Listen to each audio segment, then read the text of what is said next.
The Myth and Reality of Emperor Aurangzeb, an illustrated lecture. Audrey Truschke. Audrey Truschke is an assistant professor for South Asian history at Rutgers University in Newark, New Jersey. Her research focuses on the cultural, imperial, and intellectual history of medieval and early modern India. Her first book, Culture of Encounters, Sanskrit at the Mughal Court, investigates the literary, social, and political roles of Sanskrit as it thrived in the Persian-speaking Islamic Mughal courts from 1560 to 1650. Her second book, Aurangzeb, the Man and the Myth, released in 2017, is a historical reassessment of one of the most hated kings in South Asian history. And that is the topic for the next session. The Myth and Reality of Emperor Aurangzeb, an illustrated lecture, Audrey Truschke.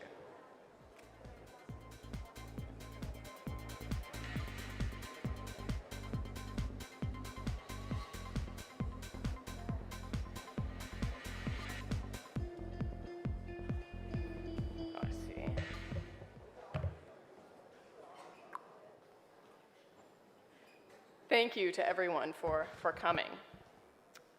Aurangzeb Alamgir, the sixth ruler of the Mughal Empire, has been dead for more than 300 years. The empire over which he ruled was wiped from the face of this earth more than 6 generations ago. And yet, to hear how Indian politicians, the media, and everyday people vilify and excoriate Aurangzeb, India's most hated ruler is undeniably alive in popular imagination.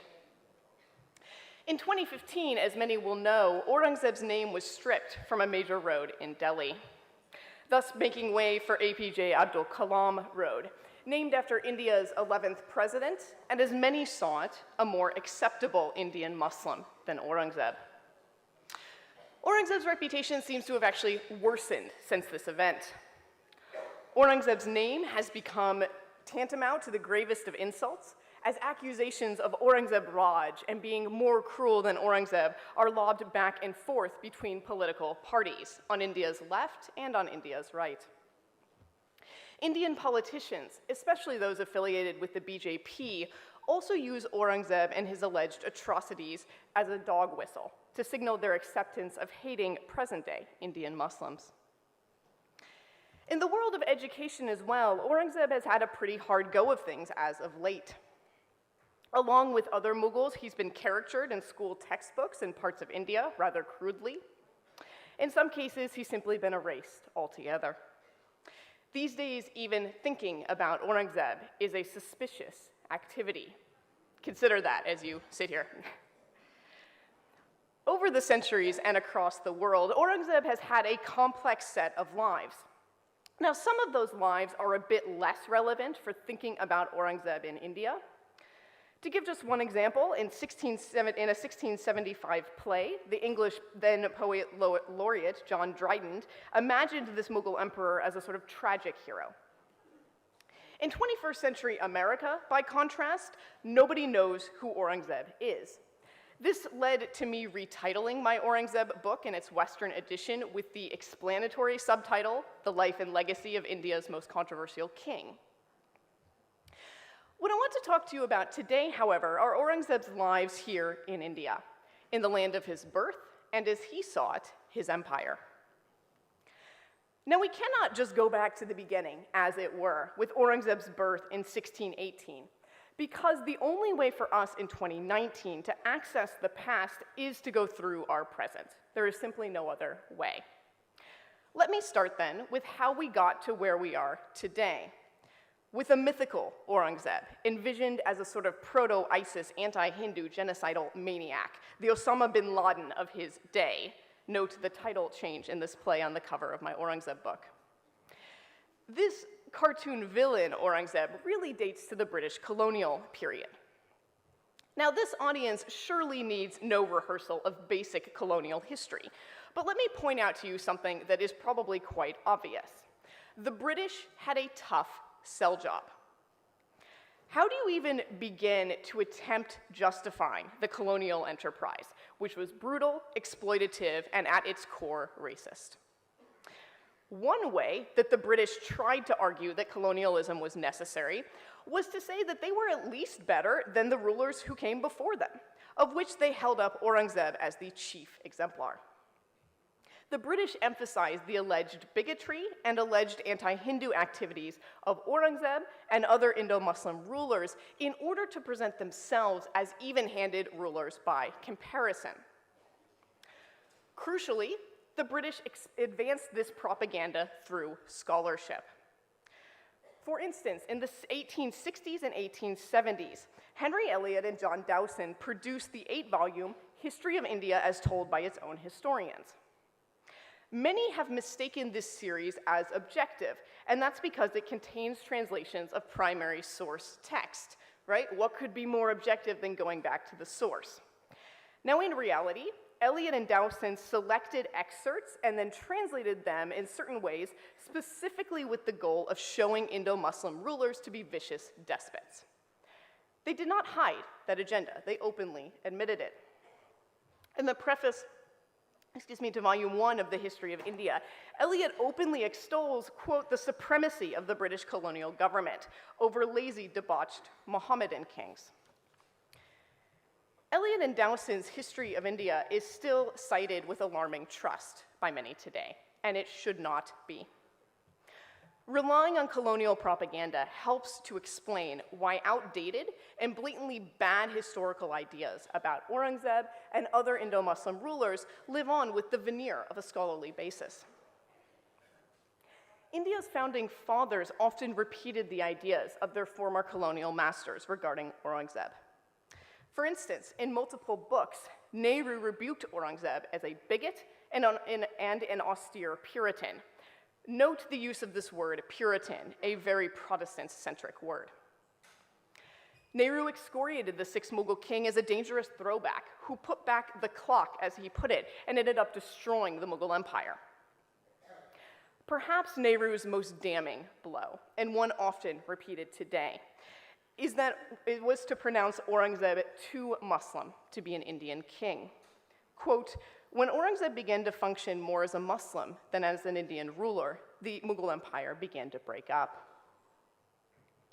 This sentiment that Aurangzeb was so awful, he literally tore apart the Mughal kingdom, echoes, among others, Stanley Lane Poole's 1896 biography of Aurangzeb, titled rather non-subtly, Aurangzeb and the Decay of the Mughal Empire.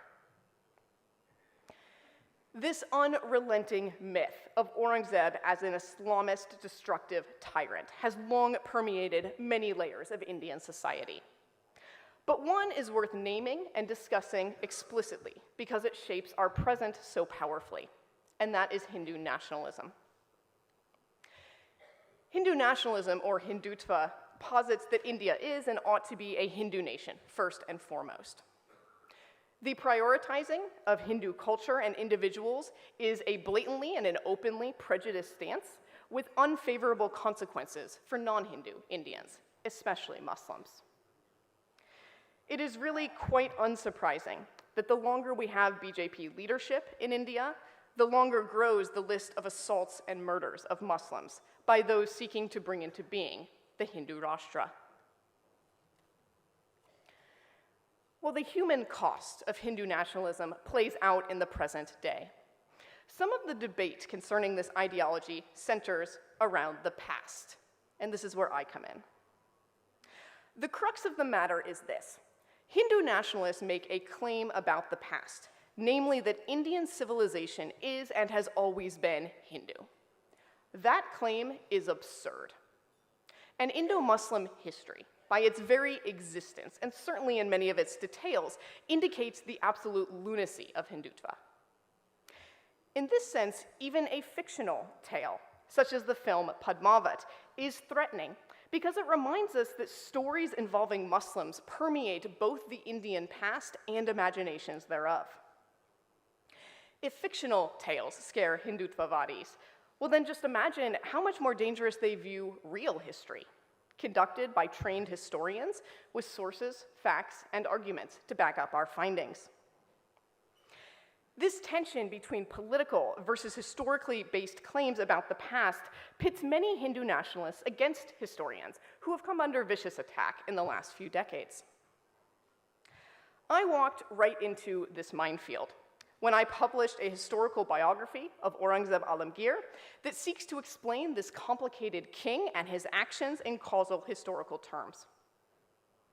Today I want to share with you some of my research for this book, and specifically my contention that Aurangzeb is best understood as a pre-modern Indian king pursuing a particular vision of justice.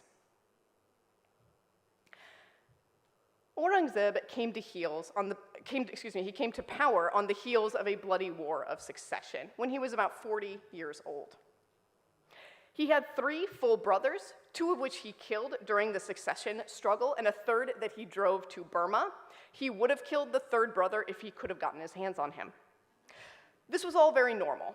Aurangzeb's father, Shah Jahan, had murdered some of his brothers and other male relatives for good measure, and so forth, going back through the Mughal line.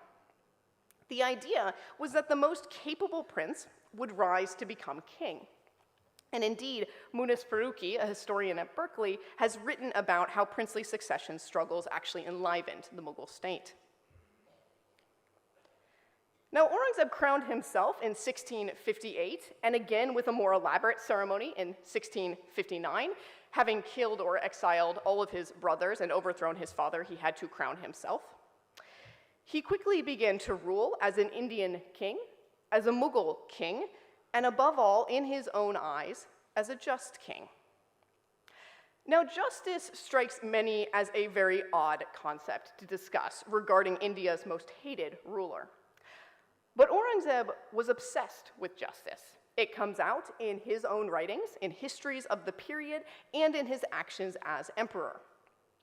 For example, one time, Aurangzeb's father, Shah Jahan, after he had been deposed, criticized his newly crowned son for ineffectively deploying troops. This was Aurangzeb's response. "I wish you to recollect that the greatest conquerors are not always the greatest kings. The nations of the earth have often been subjugated by mere uncivilized barbarians, and the most extensive conquests have in a few short years crumbled to pieces. He is the truly great king who makes it the chief business of his life to govern his subjects with equity."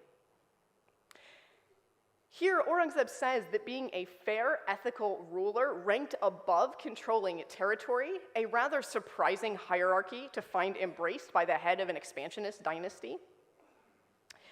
Even the Italian traveler Nicolai Minucci, no Aurangzeb enthusiast, said about the king, "He was of a melancholy temperament, always busy at something or other, wishing to execute justice and arrive at appropriate decisions." Ishvaradasa, an astrologer, wrote about Aurangzeb in Sanskrit in 1663. He called the king righteous, dharmya, and even noted that his tax policies were lawful. In short, people of all religious stripes and backgrounds agreed that Aurangzeb prioritized justice in his ruling strategy. It should go without saying, but I'm going to say it anyways. Aurangzeb's idea of justice does not match our own today. But that's not the point.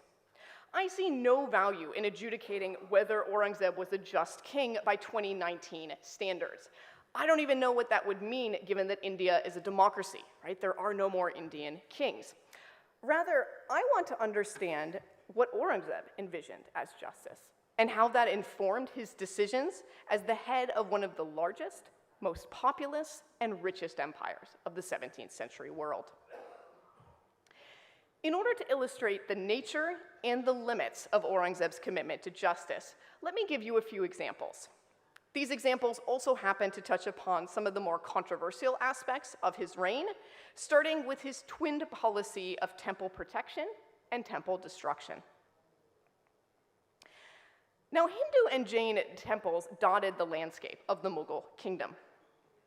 Aurangzeb's notion of justice included something approximating freedom of religious practice, and so these religious institutions were entitled to Mughal state protection. As Aurangzeb put it in a letter that he wrote to a Rajput ruler in 1654, so this is still when he was a prince. Because the persons of great kings are shadows of God, the attention of this elevated class, who are pillars of God's court, is devoted to this: that men of various dispositions and different religions should live in the vale of peace and pass their days in prosperity, and no one should meddle in the affairs of another. When we strip away the sort of flowery style of Indo-Persian of this period, Aurangzeb's point is this: kings should ensure peace between religious communities. Aurangzeb had more than 49 years to make good on his princely promise of cultivating religious toleration in the Mughal Empire. He got off to a good start. In one of his early acts as emperor, Aurangzeb issued an imperial order to local Mughal officials at Benares that directed them to halt interference in the affairs of local temples. So this is part from the order issued in February of 1659. Aurangzeb said he'd learned that, quote, several people have, out of spite and rancor, harassed the Hindu residents of Benares and nearby places, including a group of Brahmins who are in charge of the ancient temples there. The king then ordered his officials, quote, you must see that nobody unlawfully disturbs the Brahmins or other Hindus of that region, so that they might remain in their traditional place and pray for the continuance of the empire. Throughout his reign, Aurangzeb issued dozens of similar orders that directed officials to shield temples from unwanted interference, granted land to Hindu communities, and provided stipends to Brahmins. Here you can see just a smattering of examples. So due to Aurangzeb's default policy of protecting temples, most, although not all, of the tens of thousands of Hindu and Jain temples within Mughal domains still stood at the end of Aurangzeb's reign. Nobody knows the exact number of temples demolished or pillaged on Aurangzeb's orders, and we never will. Richard Eaton is the leading authority on this subject. He puts the number of confirmed temple destructions during Aurangzeb's rule at just over a dozen, with fewer tied to the emperor's direct command.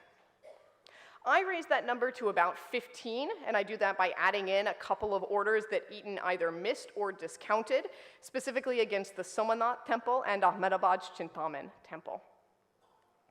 We still fall far short, of course, of the wild estimates of 10,000 or even 60,000 temples destroyed that one hears thrown about in charged political context. Now, in the case of temple destruction in pre-modern India, it is a fool's errand to get swept up in a numbers game, to borrow Eaton's expression. We stand on much firmer historical ground in reconstructing why Aurangzeb targeted specific Hindu temples while leaving the vast majority untouched. Certainly, political events incited Aurangzeb to initiate assaults on certain Hindu temples. For example, Aurangzeb ordered Benares's Vishwanatha temple demolished in 1669, and this was an order to punish political missteps by temple associates. Specifically, the Vishwanatha temple had been built during Akbar's reign by Raja Man Singh, whose great-grandson, Jai Singh, still in Mughal service, many believed had helped Shivaji escape from Aurangzeb's court in 1666. Aurangzeb did not appreciate that. In 1669, a rebellion also broke out among Benares landlords connected to the Vishwanatha temple. Aurangzeb didn't appreciate that either. Now, a mosque was erected on the former site of Benares's Vishwanatha temple, right? You can see an image of that structure here. But we don't know who built this masjid, and we don't know why. What we do know is that there may well have been some religious reasons, in addition to the political issues at play, in the decision to target this specific temple. Although I warn you that these are not the religious reasons that most people think of.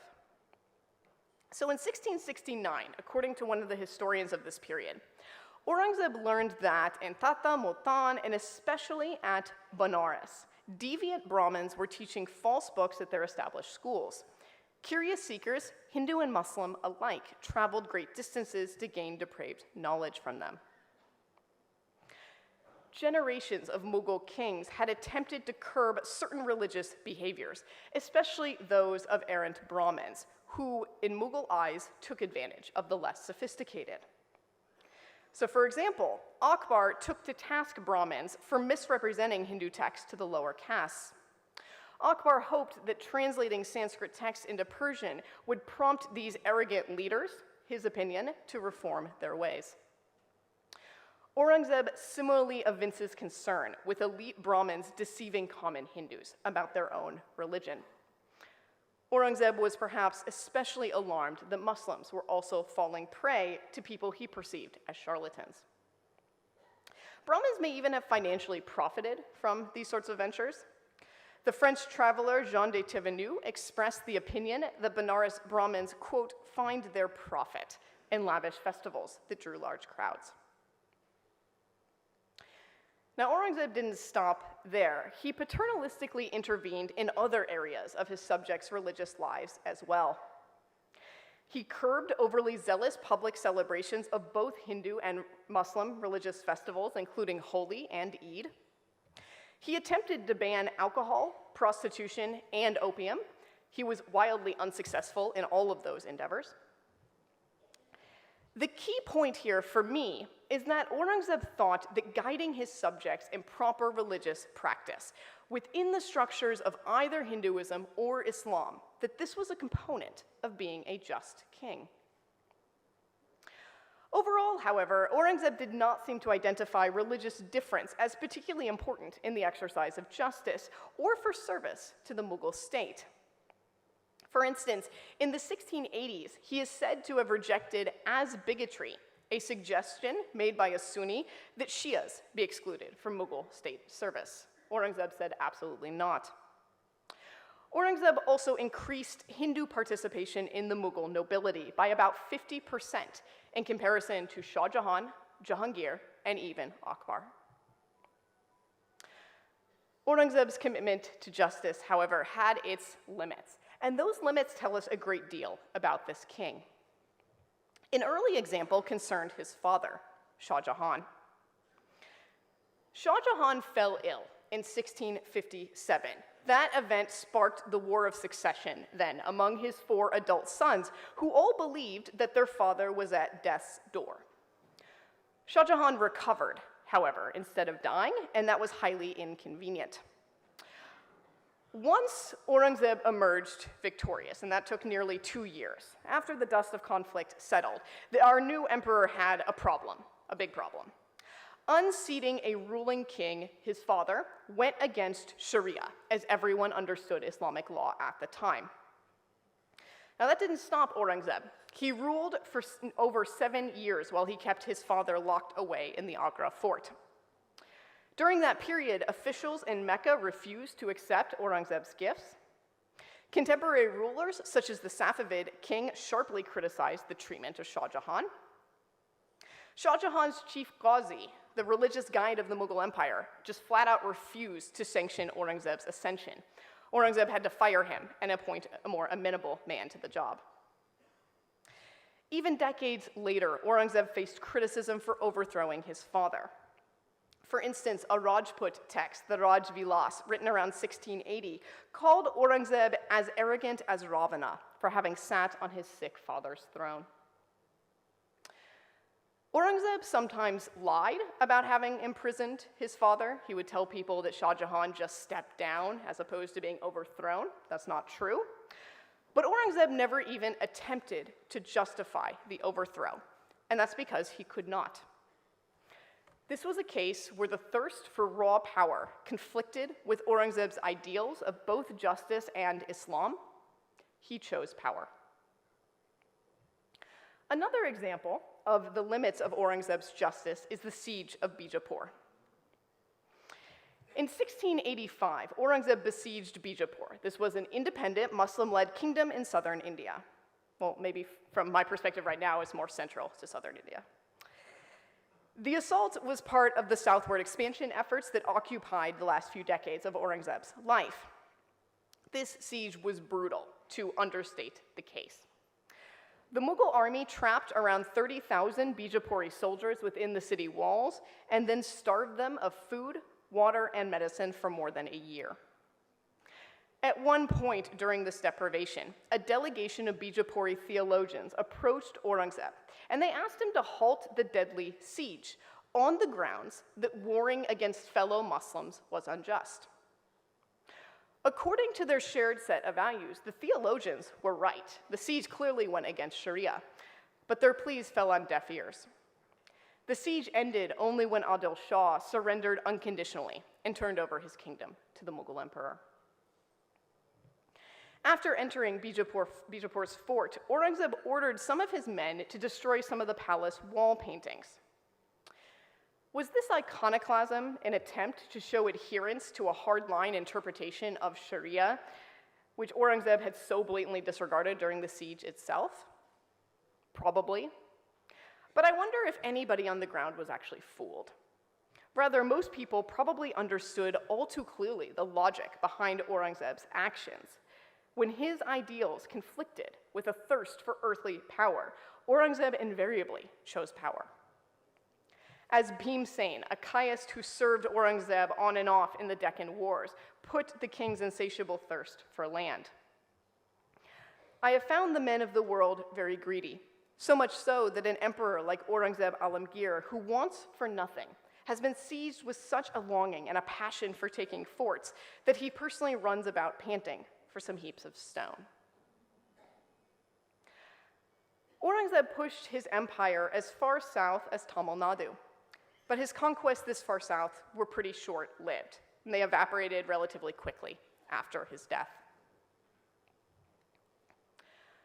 Aurangzeb died in the Deccan in 1707, and as per the king's own wishes, he was buried in a simple, open-air grave at a Chishti shrine. And do remember that, please, the next time somebody says Aurangzeb was an orthodox Muslim. He was really a Sufi. Despite such a humble burial, the king could not escape his earthly achievements nor his tangled legacy, and Aurangzeb has been making waves ever since. My Aurangzeb book, Making These Arguments and Far More, came out in India nearly 2 years ago in February of 2017. It came out a few months later in Pakistan and in the rest of the world. Before talking about the book's reception, however, I have something of a confession to make. Acting on legal advice, I censored parts of my Aurangzeb book in the Indian edition.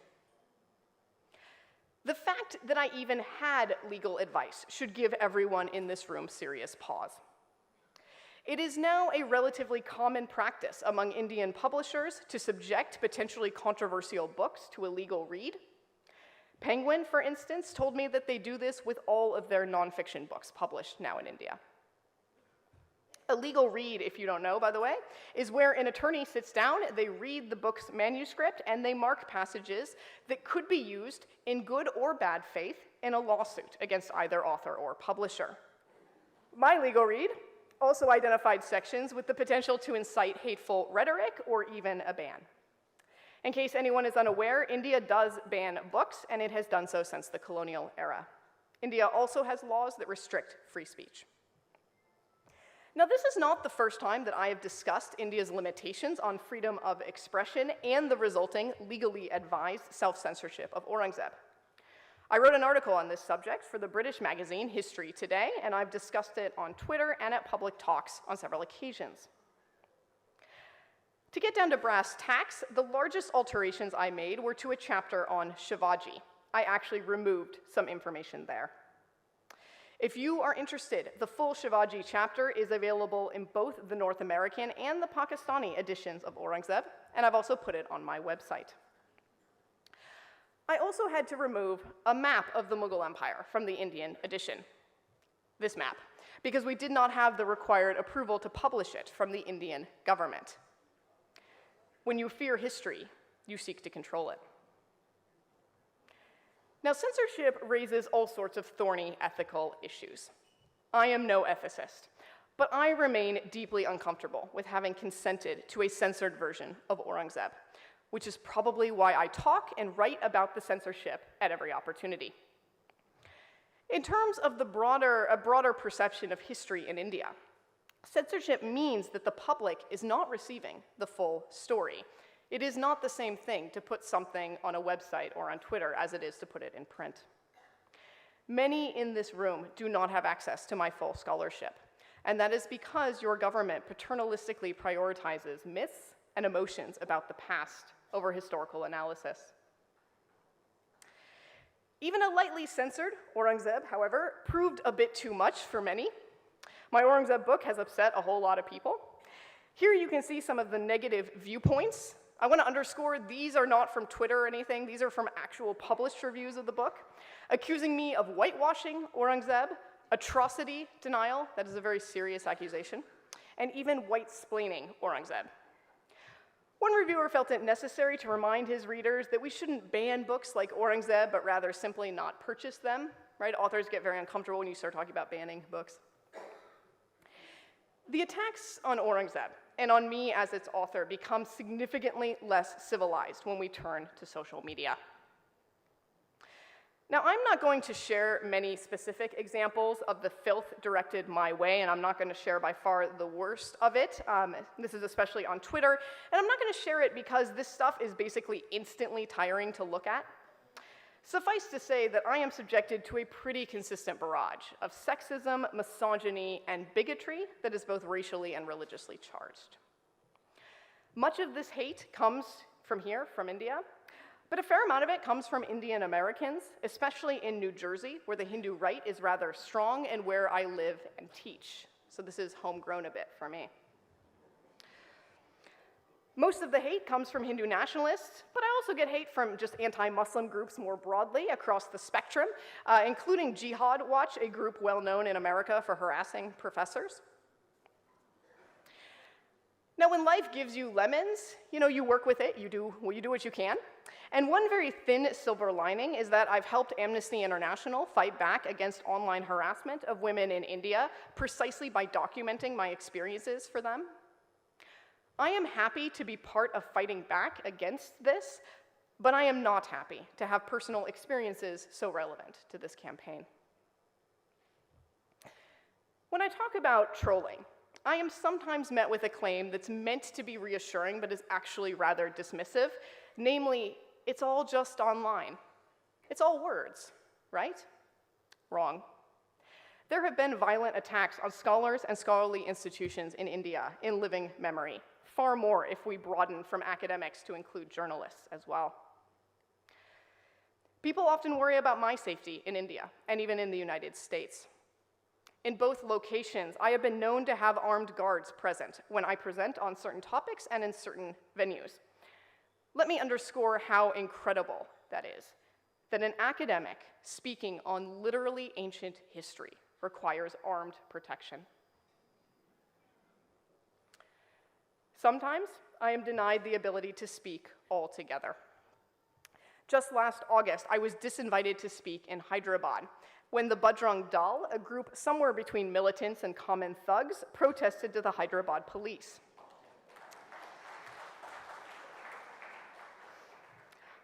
Somewhat ironically, in the end, my Hyderabad talk was titled Unpopular Stories. Too unpopular, apparently. I've yet to give the lecture that I prepared for Hyderabad. Given the experiences of myself and others, it bears reminding that the goal of online trolling is to use fear to silence people, and sometimes it works. Now, a reasonable person may well ask, why do attacks against a historian take such vile, heated forms? After all, academics, we're pretty well known for fighting amongst ourselves all the time, and so why can't my detractors, whether Hindu nationalists or anybody else, simply publish their own views, right? Why can't this all be calm and reasonable? The core issue here goes back to what I said at the start of my lecture. Hindu nationalism relies on a particular vision of Indian history that happens to be largely false. They believe in a mythical Aurangzeb, and this puts Hindu nationalists in a very precarious position. They base their authority, in large part, on a mythology that any serious historian can shatter to pieces. As a result, Hindu nationalists hate Indo-Islamic history, and by extension, those of us that study and write about it. Now, sometimes people frame this as a debate, imagining that there are two competing sides of a historical question, but there is no debate. Indo-Islamic rule happened, And people like me, trained academics, are the ones with access to the original sources and the ability to make historically sound arguments about this complex period of Indian history. That I am not Indian, by the way, does not matter. The modern practice of history is not in your blood, it is in your training. And so what we have here are two very unequally matched sides. One is a runaway winner in historical arguments, but the other is top dog in strong arm and intimidation tactics. So this leaves the historian to fight an uphill battle in the public sphere, and frankly, it's one that I wonder if I and others are losing. Ad hominem attacks are succeeding in silencing scholarly voices, including my own at times. I have many colleagues, both in the United States and here, who prefer not to engage in public discourse or to write for a popular audience about Indian history, and that is precisely in order to avoid hate mail, protect their ability to travel to India, and out of legitimate fears for their personal safety and the safety of their families. Some scholars, particularly those based in the West, are just declining to publish their books in India altogether, thus avoiding unnecessary exposure. If there is a silver lining to this sort of dismal state of affairs, it's this. Indians really care about history. For a historian, it's kind of a dream come true to be relevant, until I check my Twitter feed anyways. Even the Hindu nationalists, who are so upset about my Aurangzeb, even they still identify historical arguments as important and persuasive enough to muzzle. If scholarly ideas did not matter, then there would be no reason to abuse scholars or to pay us any attention. For the moment, we do matter. And so I persist in my study of Indo-Islamic history and my argument that rather than hating it, we would do far better to unpack this complicated past. Thank you.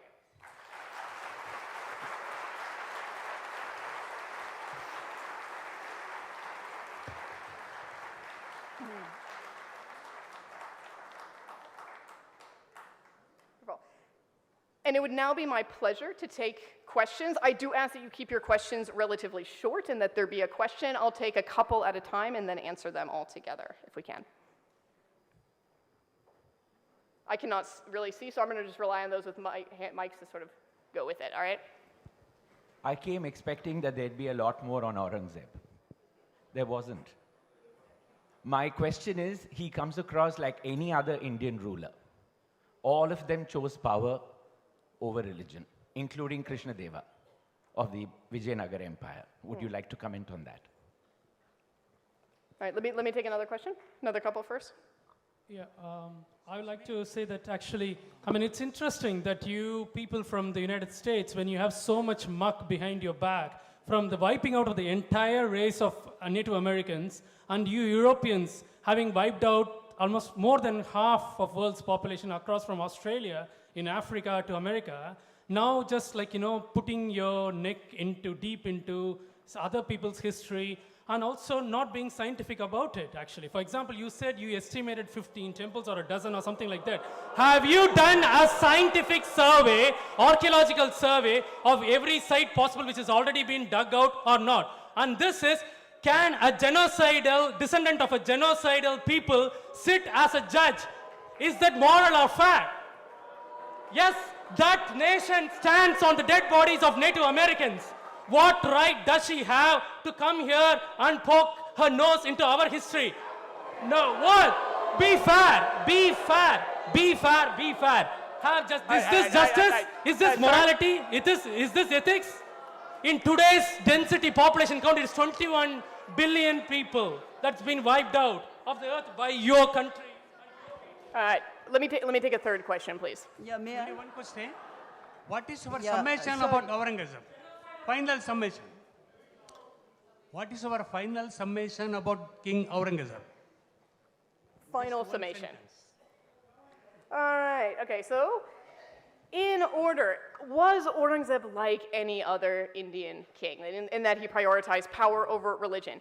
Yes, but historians care a whole lot about details, don't we? Right? So that is what is interesting to me. I mean, in a sense, yes, there are certain ways in which pre-modern rulers were all the same, just as there's a sense in which all modern rulers are kind of the same. but the devil is really in the details there. And so I am very interested in looking at, well, when did he prioritize power over religion? Did he ever prioritize religion over power, right? A lot of times people ask how Aurangzeb's how him being a more conservative Muslim, how that influenced him as a political ruler. In my book, I actually asked an inverted question. I ask how his adherence to political power above all else influenced his religious thinking and his religious life. Let me go to the third question next. Don't worry, sir, I won't forget about you. In terms of my final summation, you know, historians are not really good with single sentence, you know, kind of putting it all together. But Aurangzeb was a complex king. I think he can best be understood through a couple of different prisms put together and in relation to one another, namely his pursuit of an idea of Mughal kingship, his pursuit of justice, his idea of justice, not ours, and Islam to some degree as well. Again, his version and vision of Islam, not necessarily ours. To come to the most heated question, what right do I have to comment on Indian history? I am a trained historian. I read Sanskrit, I read Persian.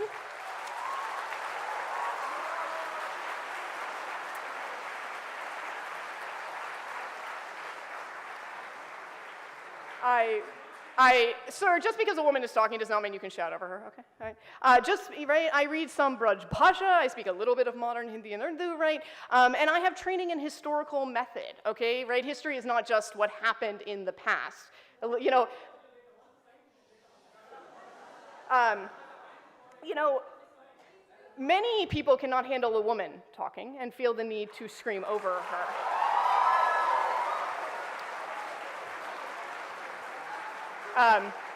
And so, folks, does this mean that I am always right? Absolutely not. Sir, you need to be quiet or I will have you ejected. Is that clear?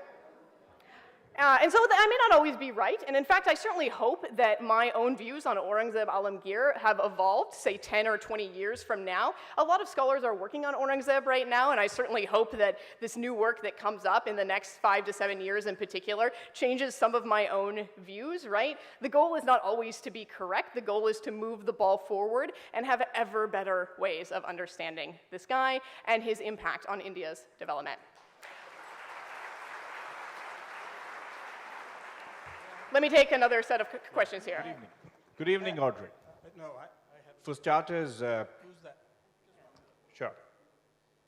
I think we greatly appreciate your role as a serious scholar and totally dissociate ourselves from the kind of unserious, demagogic objection that was raised, so we won't take that seriously. We've seen the Indian Science Congress also suffer from this kind of intervention. But and Venki Ramakrishnan, who's going to speak tomorrow, has called it a circus many times over. Some of these interventions, not all of it. But the serious question is, there's been a lot of writing on Aurangzeb, among others by Jadunath Sarkar, for example. Of course, I know this Stanley Lanepool book, because I read history. What is your evaluation of the stock of serious historical writing as against the kind of thing we heard? All right. Let me take a question back there. Yes. Yeah, I'm sure everybody agrees with Ram. We love it that you're here. Thank you. I'm assuming it's a safe assumption to make that we both went out around in 1700s or 1600s, and we have to rely on historians of that period to really understand who and what Aurangzeb was. And what I've heard all day in your speech and since morning is we're living in very troubled times. The leaders define what is written. The leaders define what is not. The leaders censor. What makes you believe it didn't happen in 1600s? Let me take one more question. Yes, one more. Yeah, I had a question. You showed us some quotations on his being a tolerant ruler, all the quotes that you showed from various travelers and so on. What about some quotations about his being an Orthodox Muslim? He did impose the jizya, reimpose the jizya. He did a lot of things which were perhaps, which showed him as a... So I did not think it was a very fair or a balanced thing from what I heard. He was both. He was both. He was tolerant, yes, from what we heard from you. He was also not so tolerant at all, where certain things were concerned. So I'd like an answer to that. Hello. And one more question One more, here. go. Here, actually, here, this side. When you are trying to glorify this Aurangzeb, then I had a question that you must know that he killed his own brothers. Then what is the point in glorifying him, actually? Okay. So let me begin with the last there. Folks, I study Aurangzeb. I do not glorify him. There's a huge difference. Right? Okay, to go to some of the other questions. So, what do I think of an earlier generations of historians, people like Jadunath Sarkar. And Sarkar is a noted example, right? I mean, he's really the last guy to have done this sort of really in-depth work on Aurangzeb Alamgir. So Sarkar was an amateur historian. He was not a sort of formally trained historian, but he was really good. And he did a lot of primary source research. His sort of in-depth dive into the primary sources of Aurangzeb's reign has not been met. It's not been sort of redone again. And so I cite Sarkar many times in my Aurangzeb book precisely for that reason. That said, Sarkar's overarching lens was communal. He talks about the Mughal crescent, as in the Islamic crescent, sort of, peaking and then waning under Aurangzeb and things like this. And so basically, I use and like Sarkar for the details while rejecting his overarching interpretive lens. In terms of toleration, right? And I mean, as I read the question, essentially, did I cherry pick, right, is the question, right? Did I cherry pick the things I presented on Aurangzeb Alamgir? And I would argue that I did not. You ask why I didn't say anything about him as an Orthodox Muslim. Well, he wasn't Orthodox, but he was a Muslim, and I did talk about that. I talked about his Sufi inclinations, for example, right? It's really this idea that he was an Orthodox Muslim. This is really a modern issue, not a pre-modern issue. He did reinstate the jizya, right? The jizya had been active for about 20 years during Akbar's reign, and then Akbar had rescinded it. Aurangzeb reinstitutes the jizya. I do talk about that in the book and my reasons why. I think it was essentially to placate the ulama, who had been a sort of thorn in the side of Mughal political power for as long as there had been the Mughal Empire. Aurangzeb also rebated, he sort of canceled the jizya for large sections of India, including the entire Deccan for multiple years at the end of his life. So that's a sort of complicated story there. Let me just comment last on the idea that Aurangzeb killed his own brothers. This comes up a lot, and it's a good example of how Western thinking and colonial thinking in particular continues to shape how we perceive Indian history. The only reason to think that Aurangzeb killing his own brothers for the throne is some sort of bad thing is if you're thinking with a European idea of primogeniture, namely that the eldest son ought to succeed the father on the throne, it should all be nice and neat, and we all go home happy. That was a European idea. It was not a Mughal idea. And so if we are judging Aurangzeb harshly using European standards, I think that's really the question that we should be asking ourselves, is why are we doing that, right? Why not use the Mughals' own standards? Do I have a few minutes? All right, let me take one final batch of questions here. I have a question here. I have two questions, actually. Firstly, thanks for coming here. My first question is, we tend to look at Indo-Islamic history as a single, mono-block thing, because from what I've learned in history a little bit, casual reading, is that from about 900 AD till about the coming of Mughals, there were Muslim kings, there were Islamic kings, but they were not the Mughals. And in the first few 100 years of the war between the Mughals and those probably Turkish or Iranian people who came in the Muhammad Ghazni, Ghori, and the rest of the Iltutmish and Qutbuddin Aibak and all those kings. So the Indo-Islamic history, if I see it a little bit, is basically two pieces of it. One is the pre-Mughal Indo-Islamic period and the Mughal period. And there would have been some kind of a conflicts when they try to capture power in India. So what is your sort of thought or opinions on that? The second question is, do you have a plan to write on any South Indian Tamil king? Probably that was much in the past, much before the coming of Mughals. Somebody like some Chola king like Karikala or Rajendra II, the greatest naval king of India, who had who had reached out to far seas and not restricted to coastal operations. So do you have any plans on that? So these are two questions. Thank you. Let me take another couple questions, please. I have a question for you. In an interview given to The Hindu, you spoke about bastardization of the past as well as fictionalization of the past. Now, how do you propose to deal with it, considering the fact that this bastardization of the past as well as its fictionalization began specifically with the Western classicist in particular and the West in general? How do you propose to deal with that? All right, let me take one last question, please. Excuse me. So I essentially have a question to you.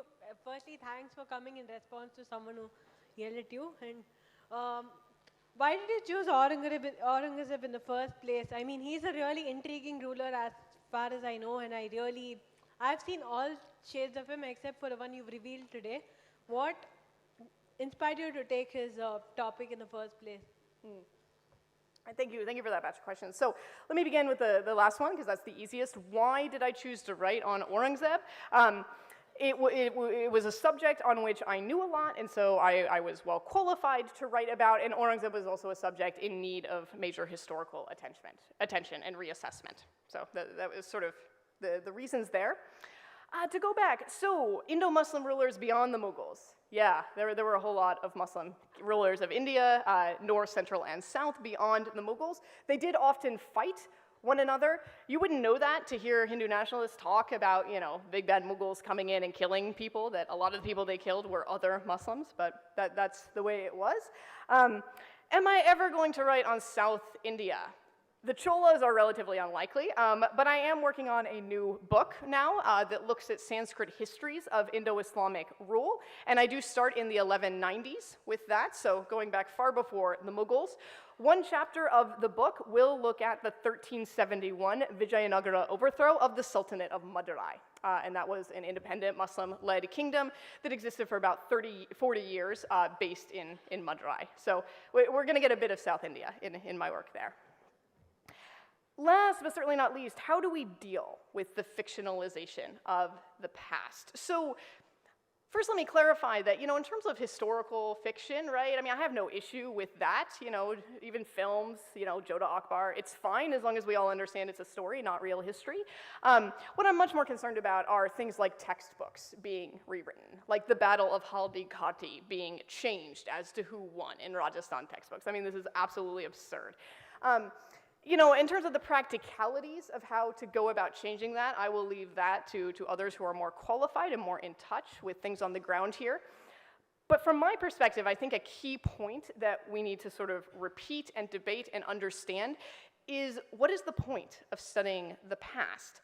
An increasing number of people in modern India seem to think that the point of learning about the past is to have nationalist pride in the present. And it's not. Indian history does not singularly lead to the modern Indian nation state, which has only existed for 70 some odd years, right? The point of knowing about the past is, first and foremost, to learn about history. It's to learn about who people used to be in different ways of life, right? Different ways that people have lived, different ways that identity was organized.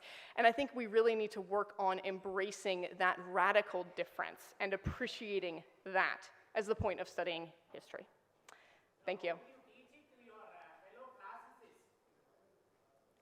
I think I am going to end with questions there, folks. All right, but thank you very much.